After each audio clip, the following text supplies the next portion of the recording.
শেখ, এই রাতের মধ্যে আমরা অনেক সময় সন্ধ্যায় মাগরিবের পরে গোসল করে থাকেন, অনেকে বলেন যে গোসল করতে হবে। আসলে গোসল করার ব্যাপারে এ মর্মে কোনো হাদিস পাওয়া যায় কিনা?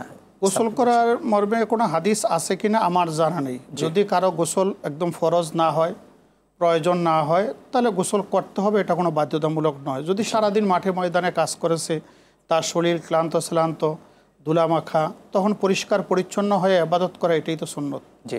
আর যদি তার পরিষ্কার পরিচ্ছন্ন থাকে তাহলে গোসল করতে হবে, এই ধরনের কোনো হাদিস আমার জানা নেই। শুকরান, জাযাকাল্লাহ, গুরুত্বপূর্ণ পয়েন্ট বলেছেন। আরেকটি পয়েন্ট শেখ, আমরা শবে বরাত উপলক্ষে আমাদের মা বোনেরা হালুয়া রুটি নিয়ে অনেক ব্যস্ত থাকেন বানানো নিয়ে। আসলে এই হালুয়া রুটি বানাতে গিয়ে অনেক সময় আমলের সময়টাই কিন্তু চলে যায় আমাদের মা বোনদের। হালুয়া রুটি এটা বিতরণ করা বা বানানো বা খেতে হবে, এ মর্মে কোনো কথা কি পাওয়া যায় কিনা? প্রথম কথা হলো, হালুয়া রুটি খাওয়া তো নাজায়েজ না। যে কোনো দিন যে কোনো সময় আপনি হালুয়া রুটি নিজে খাইতে পারেন এবং মানুষকে খাওয়াইয়ে মেহমানদারি করতে পারেন। কিন্তু এই রাত্রিতে আমাদের মা বোনেরা সারা দিন হালুয়া রুটি বানিয়ে ব্যস্ত। তারা মাগরিবের নামাজও পড়তে পারে না, এশার নামাজও পড়তে পারে না, আর ইবাদত বন্দিগিতে ছুটে যায়। সুতরাং এই রাত্রিকে কেন্দ্র করে কোনো হালুয়া রুটির রেওয়াজ রীতি আছে ইসলামের ডিকশনারিতে, এটা আমার জানা নেই। সুতরাং এটা মানুষের তৈরি করা একটি পদ্ধতি আমরা রেখেছি। এগুলি বর্জন করে বরং দিনে একটু আরামায়েশ করে যদি রাত্রে আমরা ইবাদত বন্দেগিরি করি, নফল নামাজ পড়ি, এটা করাটাই উত্তম।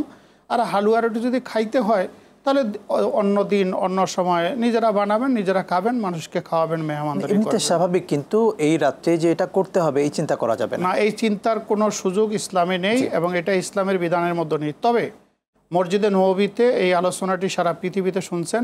মসজিদে নববীতে এবং বাইতুল্লাহ শরীফে এই প্রতি সোমবার, বৃহস্পতিবার এবং এই নিসফুস শাবানে তার আগের দিন পরের দিন দেখবেন ইফতারের জন্য দস্তরখানা বিছানো হয়, মানুষকে ইফতার খাওয়ানো হয়। কারণ রোজা রাখা সুন্নত, তারা রোজা রেখেছেন, বরং পারলে আপনার রোজাদারদেরকে ইফতার করাবেন, এর মধ্যেই সওয়াব বেশি। চমৎকার একটি আইডিয়ার কথা বলেছেন, শুকরান, জাযাকাল্লাহ। আমরা আরেকটি বিষয় শেখ বলতে চাই, আমরা এই রাত্রে অনেকে কবর জিয়ারত করি বা কবর জিয়ারতকে বিশেষ গুরুত্ব দিয়ে থাকি।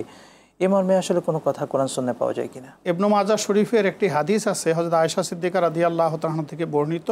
যদিও হাদিসটিকে মুহাদ্দিসিন ইমাম তিরমিজি হাদিসটি বর্ণনা করেছেন, ইমাম বুখারী বলেছেন এই হাদিসটি দঈফ। আমি আগেই বলেছি, দঈফ হাদিসের বিরুদ্ধে যদি সহিহ হাদিস পাওয়া না যায় অথবা কোরআনের কোনো আয়াত পাওয়া না যায় তাহলে আমল করতে বাধা নেই। রাসূলুল্লাহ সাল্লাল্লাহু আলাইহি সাল্লামকে আয়েশা সিদ্দিকা রাদিয়াল্লাহু তাআলা খুঁজতেছিলেন, তখন তিনি পেলেন না। পরে তিনি গিয়ে দেখলেন জান্নাতুল বাকিতে রাসূলুল্লাহ সাল্লাম কবর জিয়ারত করছেন।